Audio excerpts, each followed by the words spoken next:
느지막한 이 나이에 저의 이야기를 들려드리고자 용기 내어 봅니다. 저는 예순을 바라보고 있는 두 아들의 엄마입니다. 지금 생각해보면 어려서부터 부유한 집안에서 나고 자란 탓에 어려서는 몰랐던 세상 풍파를 모두 겪으며 뒤늦게 철이 늦게 들었어요. 젊을 적 이야기지만 제 결혼을 축복해준 이는 없었어요. 제 집안에 비해 너무도 기우는 남자를 사랑했기 때문이죠. 제 남편은 참으로 가진 것이 없었어요. 그렇기에 제 집안에서는 반대가 무척 심했답니다. 하지만 어린 나이에 제 마음보다 중요한 게 뭐 있겠어요. 사랑이 전부라 여긴 저는 집안을 등지면서까지 남편을 택했어요. 우리 부부는 결혼 후 정말 열심히도 살아냈어요. 예나 지금이나 가난은 정말 산 지옥이나 다름없으니까요. 가진 것 없이 자식들을 키워내야 하니 내 생이 오늘이 마지막인 것처럼 여기며 매일을 살았어요. 그 고생을 하며 살아와 이제 좀 편해질만 하니 제 나이 50에 남편이 암 진단을 받았고 투병 2년 만에 세상을 떠났네요. 그 일을 떠나보낸 슬픔은 잊을 길이 없었지만 자식들이 성인이 된 후라 사는 것에 대해 힘든 건 없었어요. 단 하나 마음에 걸리는 게 있다면 아들들이 결혼 정년기가 다 되도록 아직 가정을 이루지 않았다는 것 정도였죠. 너희 장가 갈 생각이 전혀 없는 건 아니지? 내 속 그만 태우고 얼른 장가 좀 가라, 응? 엄마도 참, 장가를 혼자 가나? 나나 영호나 짝이 있어야 가지. 너희는 그 나이 되도록 여자친구도 없어? 엄마, 원래 여자친구는 돈과 같아. 있다가도 없고 없다가도 있는 게 말이야. 그치요? 어련히 잘할 거라는 걸 알면서도 결혼은 또 다른 문제라는 생각에 시간이 흐를수록 제 걱정은 쌓여갔어요. 그런데 너무 섣부르게 제가 앞서 나갔다는 걸 나중에야 느꼈어요. 붉은 실로 이어진 자기만의 짝이 있다고들 하잖아요. 정말 그렇기라도 한 건지 아들 둘 다 비슷한 시기에 좋은 짝을 만나 속전속결로 장가를 가더군요. 그 후로는 세상의 근심이 모두 사라졌어요. 말로 다 표현 못했지만 장가도 못 가고 노총각으로 늙을까봐 내가 얼마나 걱정했는지 몰라. 그런데 단번에 며느리가 둘이나 생기다니 너무 기뻐서 아직도 믿기지 않아.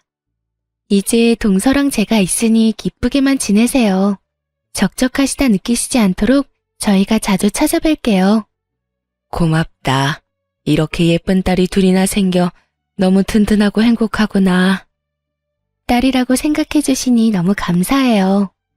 형님이랑 제가 어머님 사랑 듬뿍 받는 걸 보고 아주버님과 신랑이 질투하는 건 아닌가 몰라요. 첫째 며느리는 본성이 참 예쁜 아이고 둘째 며느리는 영특한 아이라 든든하기까지 했어요. 저는 너무도 소중한 며느리들이라는 생각이 절로 들었고 그래서 제 배 아파 낳은 아들 둘보다도 예뻐하고 아꼈어요.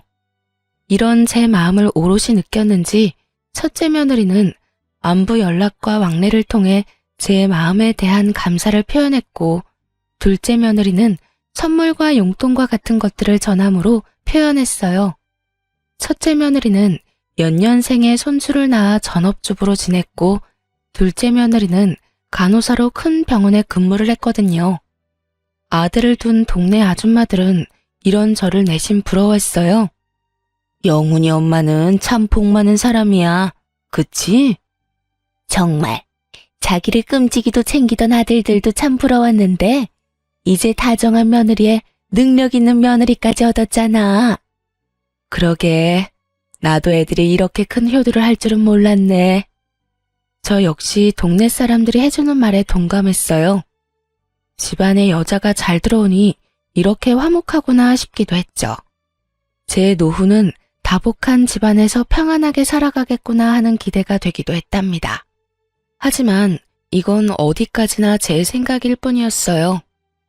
자신의 커리어를 중요하게 생각하던 둘째 며느리가 아직 계획에 없던 임신을 하게 되면서 모든 게 뒤틀렸습니다.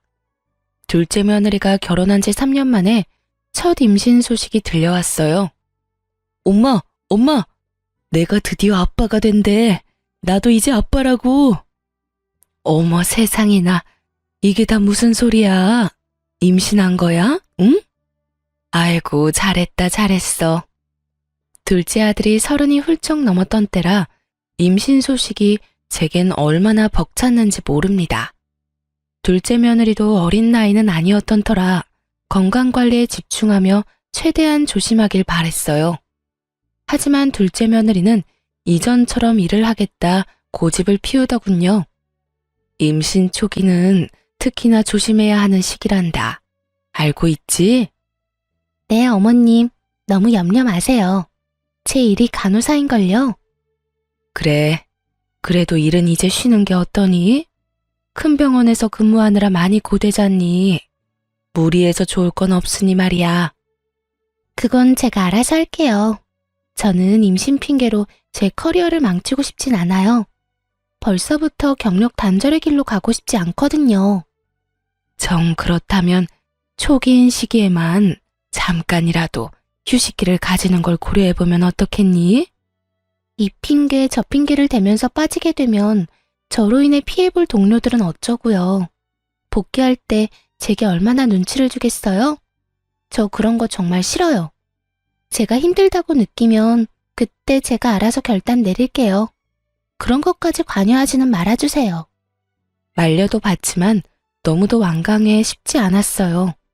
결국 며느리는 이전처럼 일을 나갔어요. 저는 그런 둘째 며느리와 아이가 걱정되어 집에서라도 편히 쉴 수 있도록 해줘야겠더라고요. 그래서 둘째 며느리 모르게 아들에게 당부했어요. 아들, 네가 세아가 힘들지 않도록 잘해야 한다. 밖에서 진을 빼고 오니까 되도록 네가 집안일에 신경 써. 내 둘째 며느리 고생시키지 말라 이 말이야. 알겠지? 엄마, 조금 서운하다. 나도 엄마 아들이거든. 어휴, 내 귀한 아들인 걸 누가 몰라. 임신 초기엔 호르몬 변화 때문에 가만히만 있어도 힘들어. 그런데 일까지 한다고 하니 오죽하겠니? 너도 힘들겠지만 그래도 눈 딱 감고 무조건 잘 챙겨줘. 여자는 임신했을 때 기억이 평생 가는 거야. 알겠어. 그래야 아내도 편하고 엄마도 편하다는데 내가 못할 것도 없지. 저는 둘째 며느리가 혹여나 제 연락에 스트레스를 받을까봐 안부 연락도 줄일 정도로 무척이나 신경 썼어요. 매주마다 직접 창거리를 만들어 아들에게 보낼 정도로요.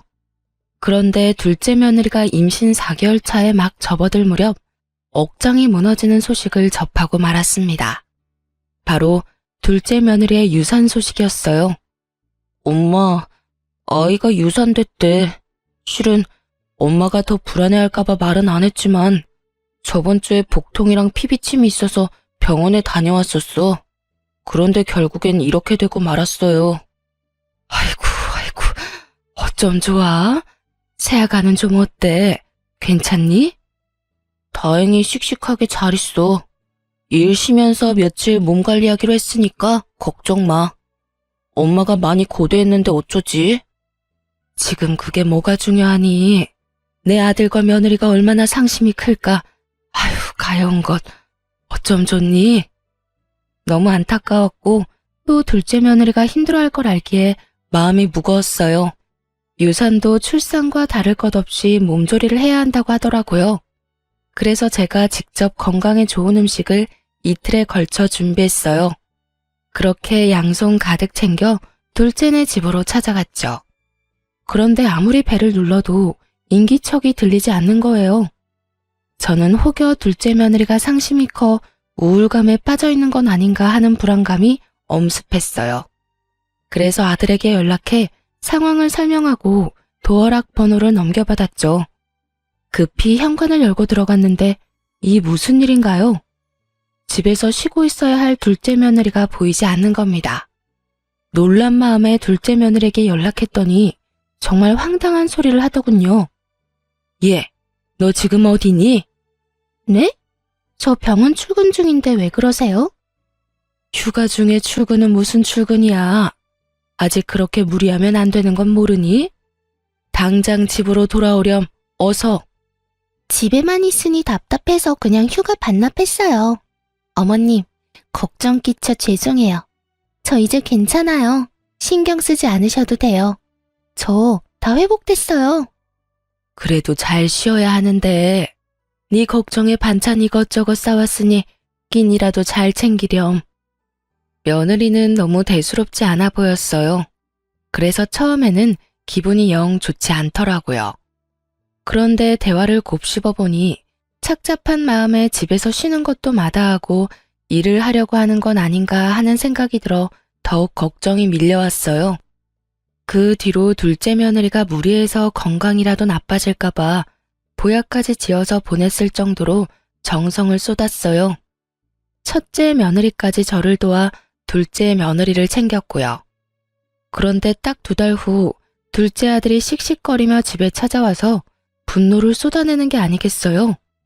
간만에 왔는데 기분이 영 안 좋아 보이네? 무슨 안 좋은 일 있어? 엄마, 나 아무래도 결혼을 잘못한 것 같아. 정말 화가 나 미치겠어. 너 설마 부부싸움하고 뛰쳐나온 거야? 으휴, 내가 못 살아. 워낙 둘째네가 둘 다 고집이 있는 편이라 저는 의견 충돌이 좀 있었나 보다 생각했어요. 부부싸움이라는 게 맞춰가기 위한 과정이라 생각하는 저는 둘째 며느리를 홀로 두고 뛰쳐나왔을 아들의 태도에 속이 터져서 한 소리를 했어요. 원래 부부싸움은 칼로 물베기라고들 한다지만 지금 네 태도는 예의가 없는 거야. 아무리 부부라도 지켜줘야 할 부분이 있는 거라고. 화가 조금 가라앉거든 돌아가서 대화로 잘 풀어봐. 아, 엄마. 지금 이 문제는 대화로 해결할 게 아니라니까. 대화로 해결 안 될 문제가 어디 있니? 부부 사이에는 먼저 사과하는 쪽이 이기는 거야. 그러니 너무 네 생각만 고집하지 말고 잘 조율을 해야지. 아들은 제 말에 깊은 한숨을 몰아쉬더니 자신이 집까지 뛰쳐나올 만큼 화가 난 이유에 대해 털어놓았어요. 저는 아들의 이야기를 듣고는 정말 큰 충격에 휩싸였습니다. 엄마, 2달 전에 아내가 유산했다고 했던 거 기억나지? 그때부터 지금껏 엄마가 엄청 챙겨주잖아. 그럼 그걸 어떻게 잊니? 지금 생각해도 가엾고 마음이 애잔한 걸. 유산 아니래. 유산이 아니라 자기 발목을 잡는 것 같아서 나한테 한마디 상의도 없이 애를 지운 거였대.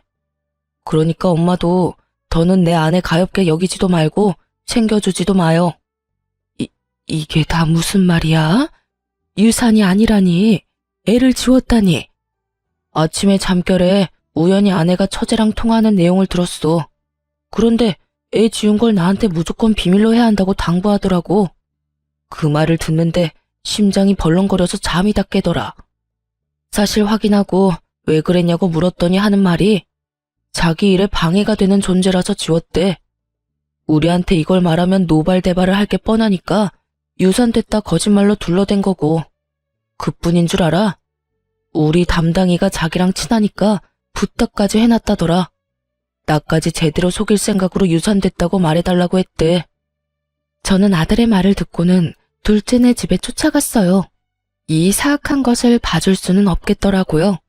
도착하니 둘째 며느리가 예상했다는 듯 바로 문을 열어주더군요. 너, 내가 왜 여기까지 왔는지 다 알지? 감히 네가 우릴 기만해? 네 입으로 직접 떠들어봐. 어머님께서도 제가 일 욕심이 많다는 건 알고 계시잖아요. 제가 아이를 원하지 않았다는 것도 아실 거고요. 독단적이라는 게 잘못이었다는 거 알아요. 하지만 제가 미리 알렸다면 저를 말리셨을 거잖아요. 그래서 지금 네가 잘했다는 거냐? 네 의견이 가장 중요한 건 맞지만 이건 너만의 문제는 아니야. 그런데 어떻게 이 중대한 일을 멋대로 결정하고 행할 수 있어? 그것도 남편인 내 아들에게 숨기면서까지. 지금처럼 이러실 것 뻔한데 저라고 뭐 방법이 있어요? 유산이라고 둘러댄 제 마음은 편했겠냐고요. 저는 형님처럼 구질구질하게 살기는 싫어요, 어머님. 자식이 우선이라고 내 삶을 내려놓고 희생하는 건 바보 같은 짓이죠. 저는 제 자신이 그리고 제 일이 가장 먼저예요. 애를 유산했든 지웠든 제게도 큰 상처라는 걸 모르세요? 이날 저는 며느리에게 큰 실망을 했어요. 그리고 절대 있을 수 없는 일이라고 엄포를 놓았죠. 네가 상처를 받지 않았다는 말이 아니잖아. 내게는 나중에 내 아들을 통해 알릴 수 있다고 치자. 하지만 애 아빠와는 의논하고 신중하게 결정한 후 행동했어야지. 이번 일은 절대 용납할 수 없다는 걸 명심해. 네, 죄송해요. 저는 이날 이후로 둘째 며느리에게 손주는 바라지도 않았어요. 제 둘째 아들은 여전히 자녀를 원하는 마음이 있었지만 저는 둘째 며느리에게 2세 계획에 관한 이야기는 하지 않았고요. 그런데 그로부터 1년 후 둘째 며느리는 또 임신하게 되었어요. 저는 이 또한 청천벽력과도 같았어요. 또다시 새 생명을 내쳐버리면 어쩌나 하는 높아짐까지 들었거든요. 그래서 처음 이 소식을 들었을 때 축하하기를 망설였어요. 첫째 며느리에게 전화해 어쩌면 좋냐며 불안함을 표현하기까지 할 정도였죠. 둘째 임신 소식 너도 들었니? 네, 어머님. 안 그래도 좀 전에 동서랑 통화했는걸요. 별 말은 없고? 나는 불안해서 아직 연락도 못하고 이러고 있지 않니? 아, 어머님께서 낙심이 크셨었죠. 이번은 다를 거예요. 동서도 기뻐하는 것 같았는걸요. 첫째 며느리의 말을 듣고서야 둘째 며느리를 만나 이야기를 들어볼 용기가 생겼어요. 임신 축하한다, 아가. 저기, 내가 온 진심을 다해 축복해줘도 되는 게 맞니? 그럼요, 어머님. 임신했다는 사실이 너무도 가슴 벅차요. 1년 전 그 순간들이 큰 후회로 남았어요. 이 아이만큼은 제가 어떻게든 지킬 거예요. 잘 생각했다. 너무 다행이야. 그렇게 생각해줘서 고맙구나, 정말. 저는 둘째 며느리를 얼싸안으며 오롯이 기쁨을 표현했어요. 둘째 며느리는 제게 말한 것처럼 임신 기간 동안 먹는 것 하나까지 관리하며 아이를 맞이할 준비를 해나갔어요. 물론 만삭 전까지 일을 쉬지 않고 쭉 해나갔지만 저는 그것까진 말릴 생각은 없었어요.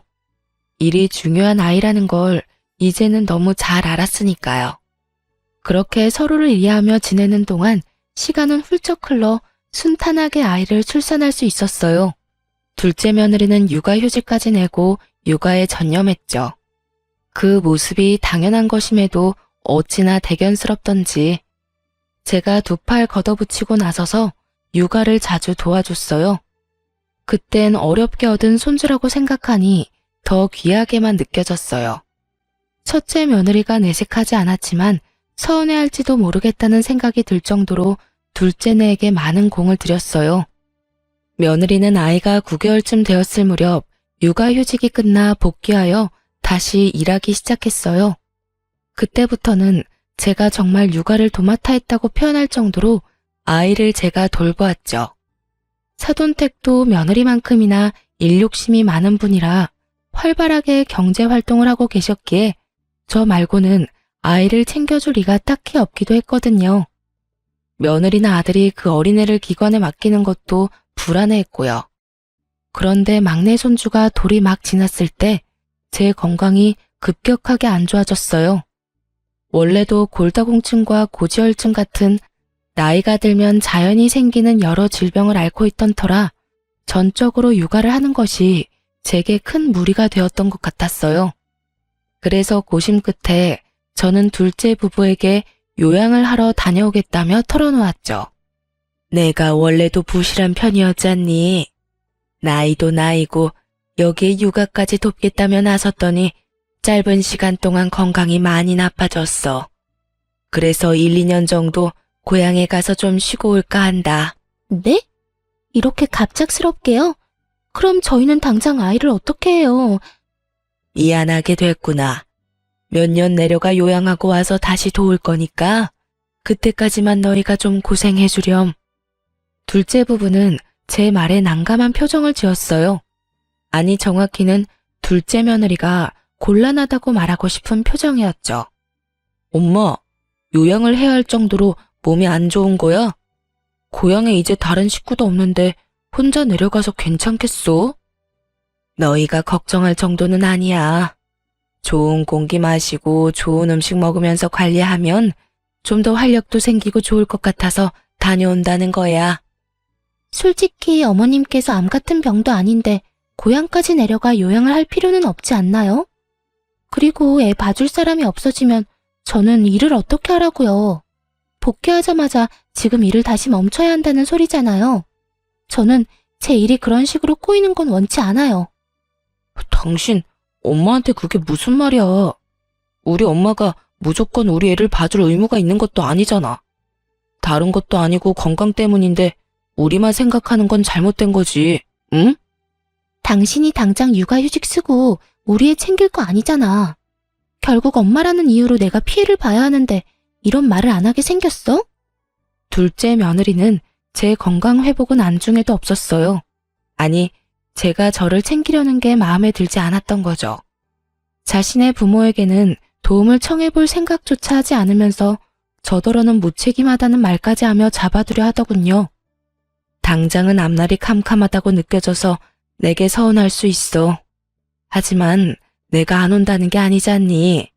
언제든 건강이 좋아졌다고 느끼면 올라올 거야. 그러니 너그러운 마음으로 받아들여 주렴. 어머님, 이건 너그럽고 그렇지 않고가 중요한 건 아니죠. 어머님께서 줄곧 아이를 봐주면서 양육 패턴도 다 생겼는데 이제 와서 어머님 쉬어야 하니 못 도와주겠다고 하는 건 못된 거 아닌가요? 뭐? 예, 내 애 아니고 너희 부부의 아이야.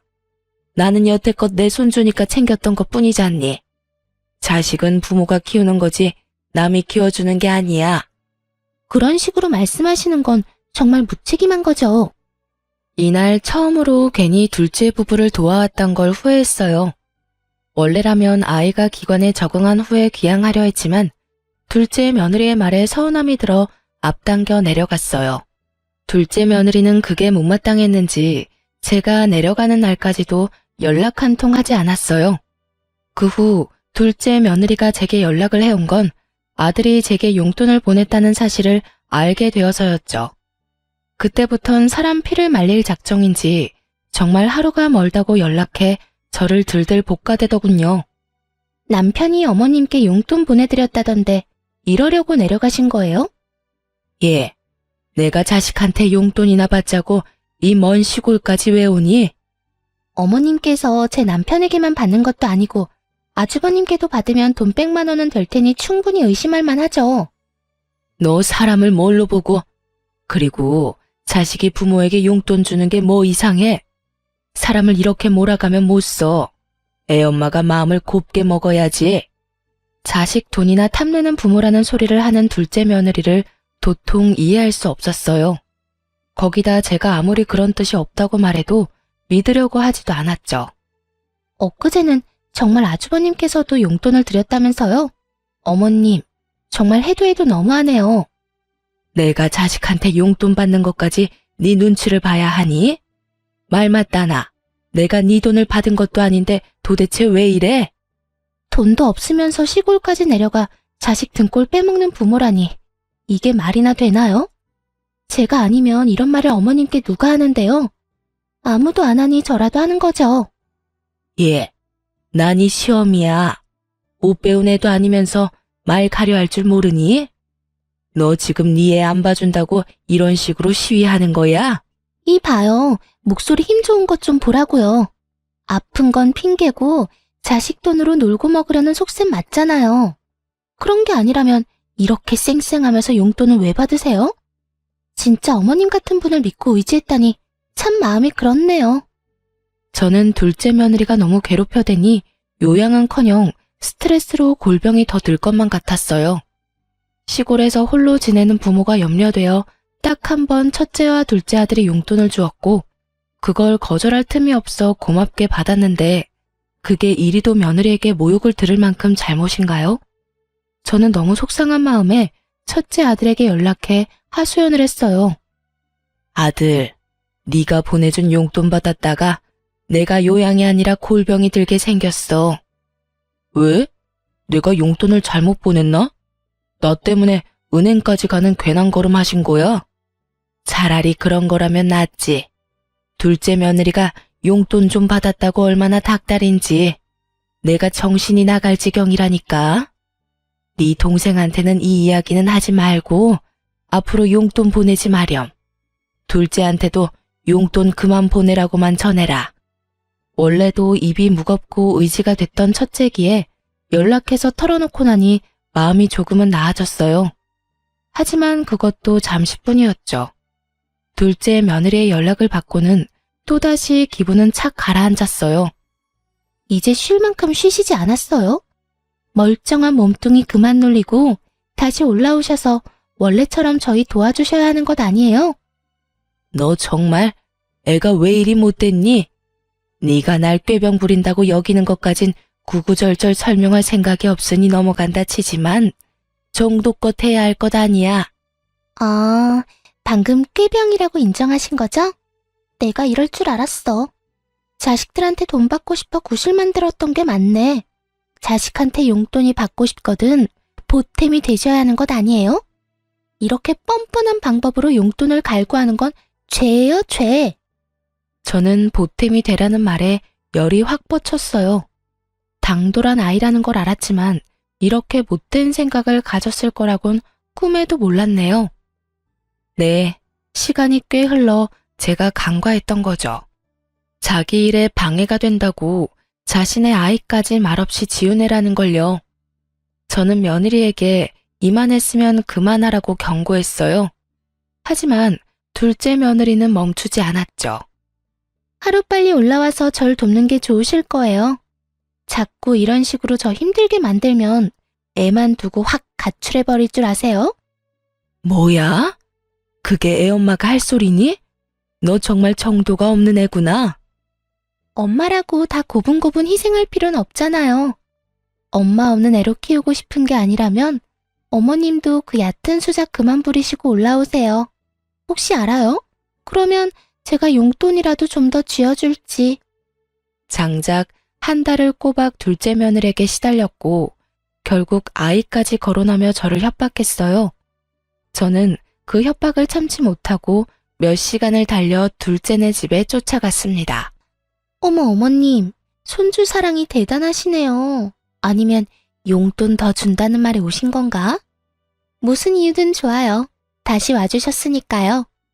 저는 며느리의 망발에 다짜고짜 얼굴로 손을 날렸어요. 둘째 며느리는 새빨개진 얼굴로 질세라 제게 난리를 쳐댔어요. 보잘것도 없는 어머님이 감히 제 얼굴에 지금 손을 댄 거예요? 이렇게 손을 함부로 놀려서 어쩌려고 이러세요? 저는 뭐 못해서 참고 있는 줄 아시냐고요? 제가 어머님 상대로 신고라도 하면 어쩌려고 이러시는 건데요? 네? 눈을 똑바로 축혀뜨고는 대드는데 살쾡이가 따로 없었어요. 저는 끝까지 기어오르는 둘째 며느리와 오늘은 끝장을 보겠다는 마음으로 물러서지 않았습니다. 그렇게 장장 3시간을 며느리와 육탄전을 벌였고 제 아들이 막내 손주를 하원시켜 데리고 온 후에야 멈추게 되었네요. 아들은 제가 올라온 것도 모자라 우리 꼴을 보고 기겁을 했어요. 엄마, 갑자기 연락도 없이 여기까진 무슨 일이야? 꼴은 그게 다 뭐고 이게 다 어떻게 된 거야? 시험이 알기를 개떡같이 하는 며느리 혼쭐 좀 내주러 왔다. 엄마, 알아듣게 말을 해줘야 이해를 하지. 당신 엄마한테 무슨 잘못 저질렀어? 네 아내가 손주 안 봐주고 기양했다고 어찌나 사람을 들들 볶은 줄 아니? 그뿐이야. 네가 준 용돈 받았다고 사람을 못된 사람 취급하는데 내가 참을 수가 있어야지. 앞으로는 너희 일과 나는 별개다. 그런 줄 알아? 저는 자초지종 설명도 없이 무턱대고 둘째네 집을 나와 시골로 내려갔어요. 둘째 아들이 제게 몇 날 며칠을 연락해댔지만 받지 않았죠. 제가 전화라도 받으면 둘째에게 그간 며느리에게 당한 일을 다 쏟아낼까 봐요. 그렇게 지낸 지 일주일쯤 지났을까요? 둘째 아들에게 다시 연락이 왔고 제 기분이 차분해진 후라 전화를 받았어요. 그런데 그 일주일 사이 첫째가 둘째에게 저와 나눴던 대화를 털어놓았는지 며느리가 그렇게 행동한 줄 미처 몰랐다며 살피지 못해 미안하다는 겁니다. 부모라는 게 참 묘하게도 자식이 사과를 하니 가슴이 먹먹하더라고요. 그래서 이제 다 괜찮다고 아들을 한참이나 다독였네요. 그런데 둘째 아들과 통화가 닿은 후부터 둘째 며느리는 더 악독해졌어요. 제게 폭언을 일삼고 자신을 해코지한 파렴치한 취급을 하더라고요. 손버릇 더러운 분께서 그동안 어떻게 참으셨어요? 제가 또 용돈 운운하면 와서 제 얼굴에 손대실 거죠? 못 베어먹은 티 너무 나니까 소름 끼쳐. 네 이런 태도가 더 끔찍하다는 걸 모르니? 미련한 것. 뭐요? 자식들이 피땀 흘려 번 돈으로 지금 살고 있는 그 허름한 시골집까지 사서 요양하는 주제에 부모래도 다 같은 부모가 아니라더니 어머님처럼 양심 없고 부모 자격 없는 분은 또 처음 보네요. 네가 뭘 안다고 입을 함부로 놀려? 감히 네가 뭔데 부모 자격을 운운하니? 어? 왜 격분하고 그래요? 어머님께서 경제활동한 적 없으시잖아요. 그럼 보나마나 뻔한 것 아닌가요? 그런 건 동네 바보도 알겠네요. 기가 막혀. 참 가족이 뭐라고 이런 망발을 하는 며느리의 전화를 그리도 착실히 받았을까요? 제게 남는 건 고작 울화와 상처일 뿐인데요. 저는 더는 이런 며느리의 장단에 맞춰주지 않겠다 다짐했어요. 아니, 둘째 며느리의 되바라진 태도를 제대로 짓밟아주겠다 마음먹었죠. 그래서 며느리와의 통화가 끝나자마자 둘째에게 곧장 연락했어요. 아들, 내가 문자로 주소 하나 보낼 거야. 쉬는 날 꼭 며느리 데리고 내려오렴. 알겠지? 나흘 뒤 아들은 제 말대로 자기 가족들을 데리고 내려왔어요. 도착해 차에서 내린 둘째 며느리는 풍경을 보고는 기함했어요. 둘째 부부의 눈앞에 펼쳐진 광경은 넓은 앞마당이 있는 300평대의 초호화 단독 주택이었습니다. 네, 바로 제가 지내고 있던 고향 시골집이었어요. 며느리는 놀란 채 말까지 더듬으며 물었어요. 이곳은 도대체 어디예요? 여보, 설명 좀 해봐요. 글쎄, 나도 지금 좀 당황스러워서. 저는 아이들이 도착한 걸 알면서도 조금 늦게 맞이하러 나갔고 큰 단독주택에서 제가 현관을 열고 나오는 걸 보고 둘째 아들과 며느리의 입이 떡 벌어졌어요. 엄마, 이 집은 다 뭐야? 어머님께서 왜 저 집에서 나오세요? 설마 자식들 용돈 주는 걸로 이 호화스러운 집에서 월세로 지내는 거예요?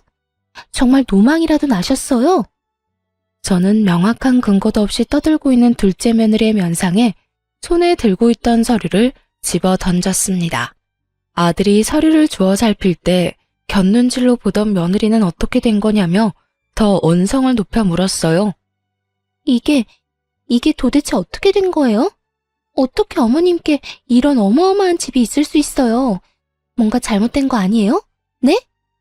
난 이런 집 한 채 가지고 있으면 안 되니? 왜? 내 자식들 앞으로 대출받아서 사기라도 했을까봐? 뭐요?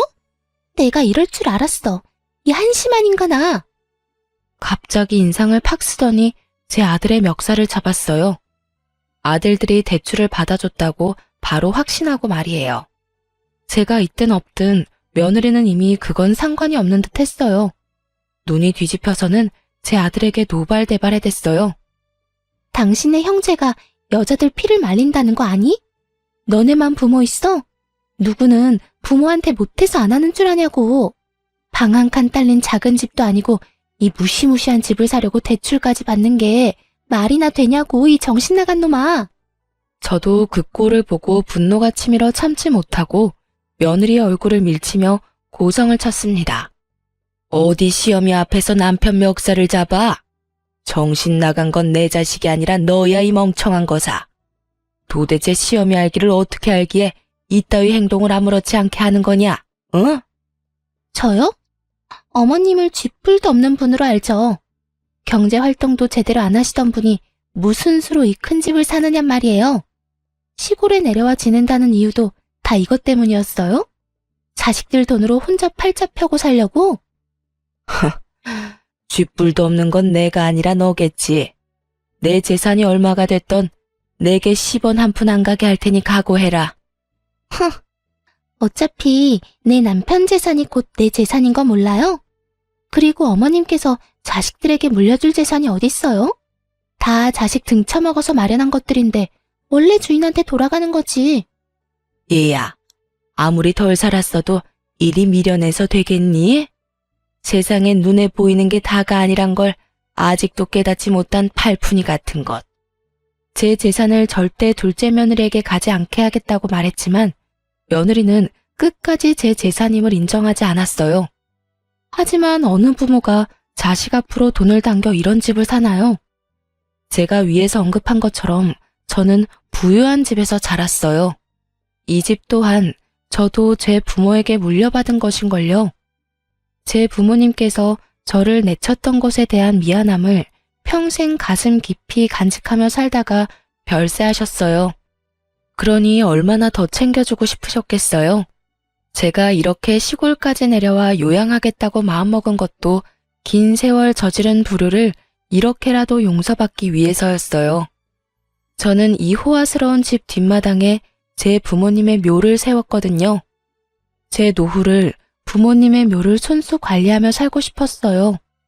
물론 건강이 나아지면 상경에 제 자식을 챙기겠지만 한 달에 한 번은 내려와 제 부모님의 묘를 관리할 계획이었고요. 하지만 이런 제 사정과 뜻을 알리 없는 둘째 며느리는 이 집이 제 명의의 집이라는 걸 끝까지 믿으려 하지 않았어요. 제 말처럼 자식들의 도움이 아니라면 이 집은 어떻게 마련하신 건데요? 이 종이 쪼가리에 불과한 서류를 어떻게 믿느냐고요? 내가 왜 그런 짓까지 해야 하니? 고작 너 하나를 속이자고. 어머님 자존심을 지키기 위해서겠죠.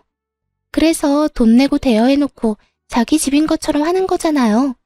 서류까지 위조해가면서 이런 일 벌인 거 죄예요, 죄. 당신 정말 엄마한테 무슨 말을 하는 거야? 우리 엄마 그런 못된 분 아니야. 그만해. 너 참 재미있는 상상까지 하는구나. 무슨 근거로 위조라고 표현하는지 나는 모르겠구나. 끝까지 자존심 부리겠다 이거죠? 좋아요. 어머님 사기죄로 고소당할 준비나 하세요. 이런 무서운 일까지 저지르고 좋게 넘어갈 줄 아셨어요? 올라오라고 말할 때 얌전히 와서 손주 양육이나 하면서 지냈으면 좋았잖아요. 양육하기 싫어 수작 부리다 콩밥까지 먹게 생겼으니 어떡해요? 말하는 꼴이 아주 되바라져서는 신고해 볼 테면 해봐 어디. 네가 바라는 대로 되는지 한번 보자꾸나. 엄마까지 왜 이래? 며느리가 이렇게 끝까지 큰 소리를 칠 수 있었던 이유는 아마도 아들도 이 집에 대한 존재를 몰랐기 때문이겠죠. 며느리는 이날 돌아가서 정말 저를 신고했습니다. 물론 이 일로 제가 스트레스를 많이 받기도 했지만 결과적으로는 제 땅이라는 것만 제대로 증명된 채 며느리가 바라던 모습은 안타깝게도 전혀 없이 흐지부지 끝이 났죠. 그런데 이 일을 계기로 둘째 며느리가 저를 대하는 태도가 바뀌었어요. 어머님, 제가 큰 실례를 범했었죠. 저 지금 정말 많이 반성하고 있어요. 앞으로는 어머님 말씀만 믿으며 지낼게요. 얘가 왜 이래? 원래 하던 대로 하렴. 이미 네 본 모습을 다 알았는데 이런다고 뭐가 바뀌니? 아이, 어머님, 말씀을 왜 그렇게 하세요? 제 본 모습이라니요. 그땐 제가 미쳤었던 거예요. 일과 육아에 치이다 보니 정신이 어떻게 됐던 것 같아요. 제가 그동안 쏟아낸 망언은 뭘 몰라서 했던 거니 마음에 담아두지 마셔요. 제가 앞으로는 정말 잘할게요. 그렇게 내숭 부릴 것 없다. 네가 뭘 하든 네가 하는 거라면 난 다 필요 없으니. 제게 굽신거린다는 표현이 꼭 맞을 정도로 굴었어요. 제가 아무리 딱딱하게 말하고 받아주지 않아도 둘째 며느리는 짜증 섞인 목소리 한 번을 안 냈죠. 뿐만 아니라 제 요양까지 돕겠다며 말하는데 기가 찼습니다. 어머님, 이참에 제가 요양을 도와드릴까요? 제가 간호사니까 어머님께도 큰 도움이 되지 않겠어요? 어머님 마음만 풀리신다면 제가 지금 하는 일도 그만두고 당장 어머님 계신 곳으로 내려갈게요. 진심이에요. 너 정말 네가 날 챙긴다는 핑계로 내려와 있으면 내 아들과 손주는 어떻게 지내라는 거니? 제가 아이를 데리고 내려가야죠. 아이도 할머니와 함께 지내는 걸 좋아할 거예요. 어머님도 우리 애 보면서 지내면 활력이 생기지 않겠어요? 아, 물론 어머님께 애를 보라는 건 아니에요. 그럼 지금 나 하나 때문에 내 아들과 손주를 떼놓겠다. 이 말이니? 너 정말 생각이 있는 애니 없는 애니? 아이에게 아빠가 얼마나 중요한지 몰라? 며느리의 말에 저는 속에서 천불이 났어요. 그 손주 하나를 보기 위해 제 아들이 입은 상처의 크기가 어떠하며 제가 어찌나 귀하게 챙겼던 아이인가요. 그런 아이를 떼놓을 생각까지 한다뇨. 그런데 더 화가 났던 건 제 말의 요지를 파악하지 못하는 아두남이었어요. 아니, 제 말을 이해할 생각도 하지 않았다는 게 맞는 거겠죠. 애 아빠는 주말에 내려와서 보고 가면 되는 거잖아요. 그리고 어머님, 돈이 있어야 자식도 키우는 법이에요. 지금 굳이 중요한 건 그 돈을 품고 있는 어머님이죠. 말도 안 되는 소리를 잘도 떠드는구나. 됐다. 이런 이유라면 다시 연락할 필요 없어. 내 아들이 내 손주와 떨어져 지내는 꼴은 내가 못 본다. 하지만 아픈 어머님을 어떻게 혼자 두나요? 그리고 그간 제가 못한 걸 만회하려면 내려가서 어머님을 보필해야죠. 필요 없대도 넌 네 일이나 하면서 네 가정에나 충실하렴. 어머님, 거절만 하지 마시고 잘 생각해보세요. 늙을수록 곁에 사람이 있어야 한다는 것 아시잖아요. 그리고 저도 이게 다 제 아이를 위한 거라니까요. 제게 못했던 걸 용서받고 예쁨을 받아야 어머님 재산이 제 아들에게까지 유용하게 쓰이는 거잖아요. 며느리는 시답잖은 소리들을 해대며 제 재산에 관심을 표현했어요. 하지만 저는 이 속물이 소름이 끼칠 지경이었죠. 한 일주일은 저를 설득하려 나긋이 말했지만 개벌은 난 못 준다고 시간이 좀 지나니 슬슬 본 모습을 보였어요. 자신의 생각대로 해줘야 한다 강요했고 더 나아가 자기를 무시하는 거냐며 큰 소리를 쳐댔어요. 그뿐인가요? 망발도 서슴없이 쏟아냈습니다. 거절도 정도껏 해야죠. 돈 좀 있다고 이렇게 사람 무시해도 되는 거예요? 저요, 어머님 며느리예요. 가족이라고요. 제가 일까지 포기한다고 했으면 좀 속는 셈 치고 넘어가 줄 순 없나요? 내가 왜 그래야 하니? 그리고 내가 언제 널 무시했어? 무시라면 아마 네 연락을 고의적으로 받지 않았겠지. 전화를 받아서 대놓고 무시를 하는 거잖아요. 제 일까지 포기한다는 게 어떤 의미인지 모르세요?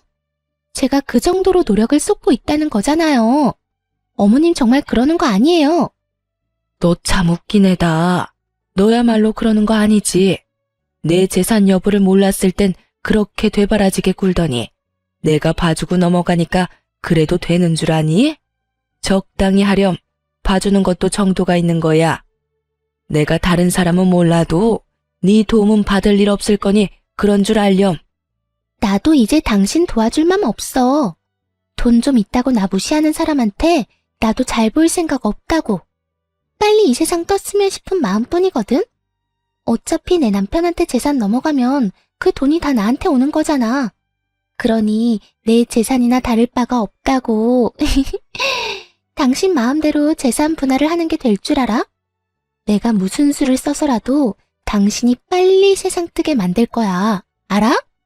이 통화 이후에도 둘째 며느리는 저를 저주하는 듯한 내용이 가득 담긴 문자들을 수도 없이 보냈어요.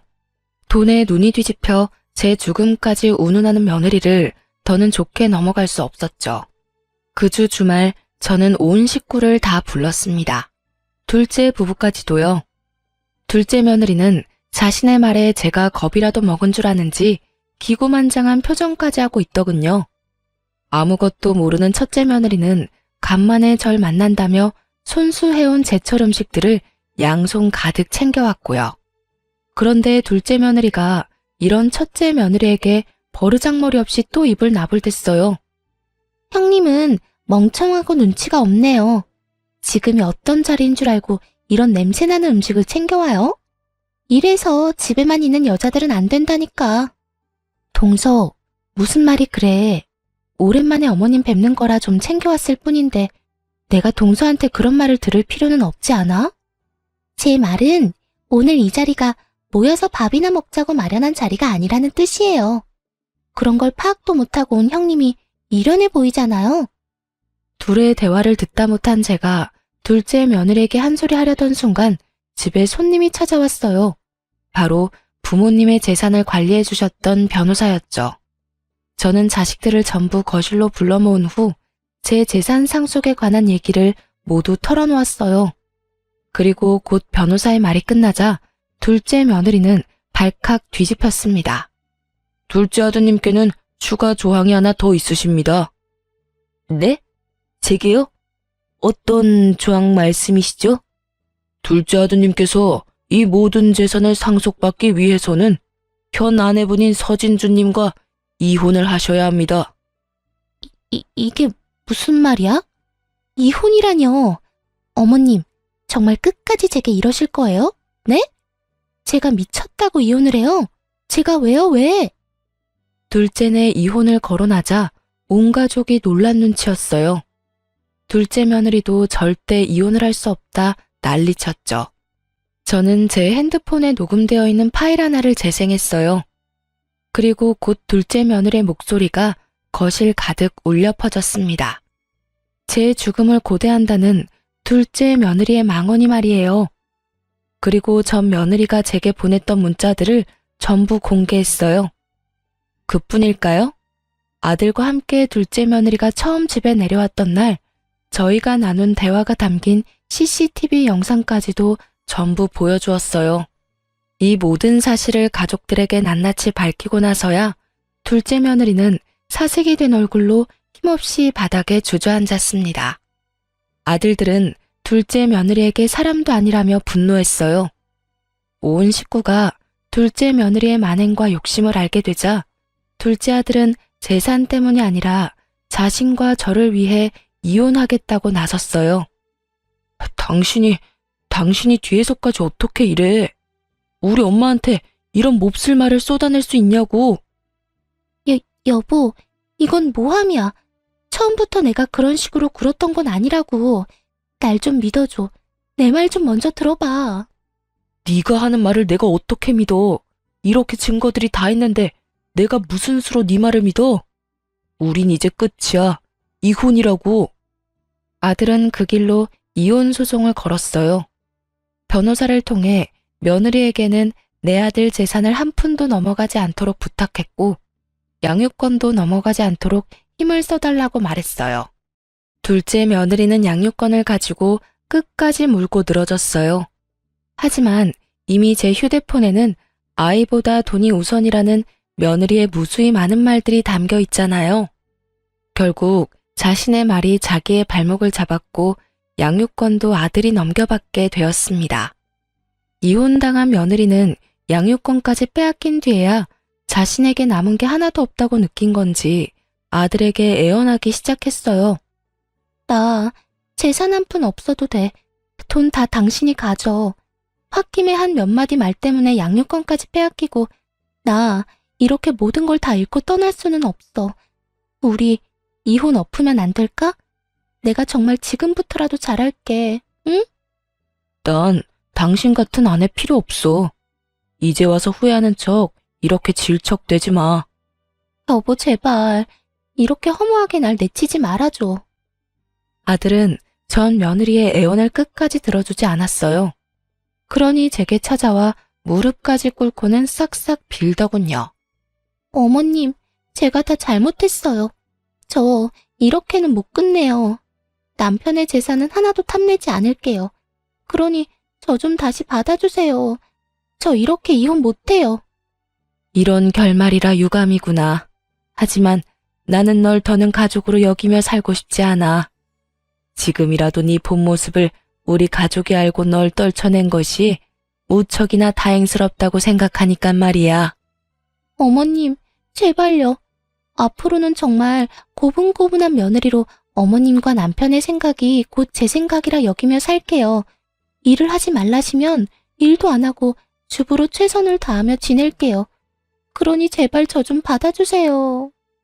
전 며느리가 아무리 제게 매달려도 저는 굽히지 않았어요. 왜냐면 며느리가 이렇게까지 하는 것도 다 제 아들의 경제력 때문이라는 걸 저는 아니까요. 그 후에도 꽤 긴 시간 저희에게 찾아와 자길 받아달라 청했어요. 하지만 저나 아들이나 둘 다 거들떠도 보지 않았습니다.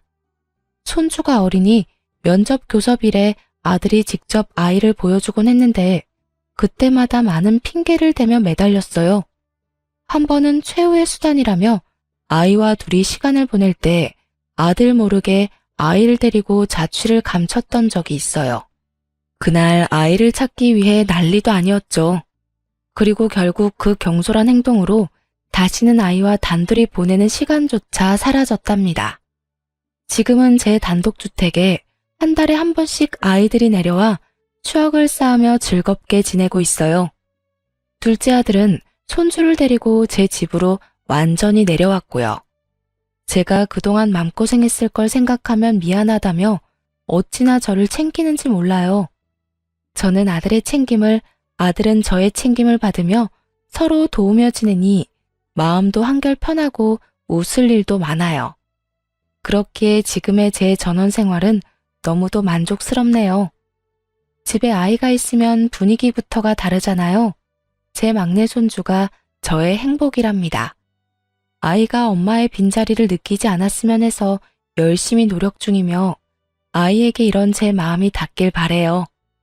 엄마의 역할이 얼마나 중요한지 잘 알기에 요망한 며느리라도 아이에게 최선을 다할 준비가 된다면 언제고 용서할 준비는 되어 있어요. 물론 제 가족으로 다시 받아들일 순 없지만 아이의 엄마로서는 인정할 수 있게 되겠죠. 부디 이혼당한 둘째 며느리가 혼자가 된 삶을 통해 소중함에도 우선순위가 있고 그걸 지키기 위해 어떤 마음과 노력이 필요한지 깊이 깨닫는 날이 오길 바라봅니다. 제 사연을 들어주신 시청자분께 감사의 말씀 전하며 이만 마칩니다. 감사합니다.